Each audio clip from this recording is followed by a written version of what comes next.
Good morning, ladies and gentlemen, I'm meadsy69. Welcome back to the channel. In today's video, we're going to look at the brand new tank, a tier 8 tank destroyer, a Japanese tank destroyer, and it is the Kari.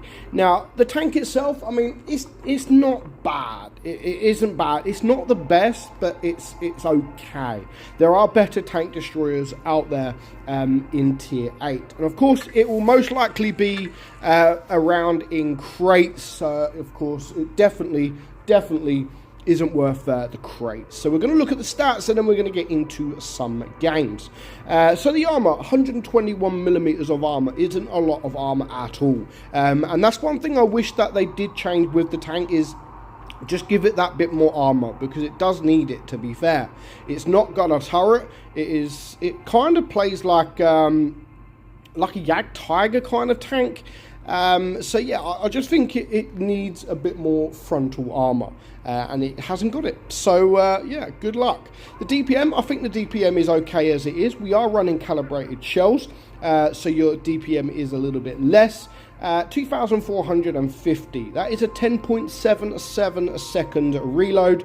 Your penetration on your standard AP is 266, and on your premium AP is 313. Your HE is 70. You've got a 440 alpha gun, 425 on your premium AP, so you're not losing a lot, to be fair. So if you need to use your premium AP, do so, because you're really not losing a lot of alpha. So just bear that in mind. And a very nice 570 with HE. Aim time 3.2, not overly bad. And gun dispersion 0.317. Again, not too bad. You've got only 6 degrees of gun depression, with a top speed of 38 kilometers per hour. So yeah, it's just one of those tanks, you know. It's okay. I wouldn't go for it if it is crates after all. So I would say stay away from the tank while it's crates. Not sure on the look. This is the legendary camouflage, the Morinoco. The Morinoco Dew. So this is the legendary camouflage that you can get with the tank. I mean, I'm not disliking it, but it's okay. It's okay. That's just about it. It's okay. A little bit different. It's a bit different than what you would usually get. So some people might like it. Some people are going to hate it. But I don't mind it. I think it's okay. That is literally just about it. So we're going to get into a game, and then ultimately we're going to decide whether it is worth it or not. But currently, as it is in crates, I would say that no, 100% it's not worth it. So we'll then talk about after crates. So obviously after crates, a few months after crates, Wargaming do usually sell these tanks for gold. Now again, when it comes for gold, would I buy the tank even if it was for gold? At the minute, probably not. You know, it's an okay tank. It's nothing special. As I've said, there's better tank destroyers out there, and even if I buy the tank, I don't think I would play it. I mean, I'd play it for the Mastery badge if I didn't have it, but other than that, I wouldn't play it. There's other tanks out there that I would just prefer. I mean, the Jagdtiger 8.8 for a start, I would prefer this. Obviously you've got the Hori line. The tier 8 I think is better than this as well. So the tech tree version really is better than the premium. And as I've said, that really the gun's okay. Yes, the alpha's okay. Yeah, and that's about it. The alpha on the premium AP is okay. And as I've said, and you get that with the Hori, that you don't actually lose much alpha with your premium round. So 9 times out of 10, you might as well just shoot your premium round, because there's sometimes you're going to high roll as well, and you're still going to do more than you would if you were running your standard round. So I'm not sure what is going on here. I think this SMV is actually AFK, and this Forest Witch is actually just hiding behind him. I think that's what happened. I don't think he's blocking or anything like that.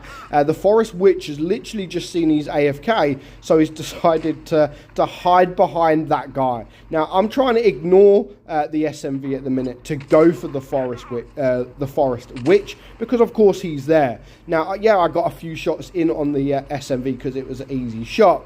So I don't know what he's doing. I don't know why he's hiding behind. I mean, he could have gone with the team. He could have gone with the team, ignored the AFK, and supported his team. Because right now, it is a 5 versus 3. If he would have gone with his team, then I think they could have even done this, you know. Because you see this Skoda over there. There's a couple of one-shots, 2 one-shots. I think they could honestly won this game if it wasn't for that Forest Witch. I know they had the AFK, and you could ultimately say that it was the AFK's fault that they're going to lose this game. But if he would have gone with his team, then these guys would have had a bit more hit points. This T-44 would have probably been dead. The other guys that are now dead could have been dead a lot sooner, and they could have been coming sort of up behind us. But yeah, that Forest Witch decided just to hide behind an AFK. So this game, so far, we've managed about 720. We're just going to back up and see if we can get a bounce. And of course, with the angles, we were able to get a lucky bounce from this Skoda here, who is now a one-shot. So we're just going to push forward, and we do get the kill. Now, the SU is looking at us, so we're just going to back up a little bit. Sorry if you can hear our print, like literally my print is just gone on its own. At the end there, we managed to get a nice bounce from the SU. I don't know how we managed to bounce it. As I've said, the armor's not great, but we still managed to block 1600 damage, so it can work. You know, the armor profile can work, but you can't rely on that armor profile. So yeah, don't rely on the armor profile at all. So that game, I mean, we did okay. 4,397 damage with 1,233 base XP, 2 kills. And yeah, we performed all right, to be fair. But it is going to be one of those, I do think it will struggle when you come up against tier 9s. I really do think it will struggle. But as I've said, there's other tanks out there. I mean, you've got the Hori here, the TI, which I think is better. Obviously, you've got the Cheesy. I know it's a heavy tank, which you can't really put them in the same bracket. But yeah, if you look at these two tanks, the Kari and the Hori, honestly, I would prefer this Hori any day of the week over the Hora, the Kari. Sorry, I get confused with their names. So yeah, that is my that's my honest opinion. So I'd like to know if you guys are going to get the tank and whether you like it. So we're just looking at the Hori here. So the DPM on the Hori is around about the same, to be fair. It is around about the same. The armor is a little bit better on this Hori. So yeah, the gun-wise, you know, it's not too much different. You actually have better armor on the premium tank than you do this Kari. But for me, it is about the armor. I do think it needs better armor. And again, it's hard to say that I've just bounced 1,600 damage in a game and then saying that the tank needs better armor. But yeah, it still does. Even though I did bounce that, it still needs better armor. So I hope you enjoyed today's video. Again, let me know if you got the tank, whether you played it, whether you like it. Let me know in the comments below. But for now, I hope you enjoyed today's video. I am meadsy69, and I'll catch you all soon. Bye bye.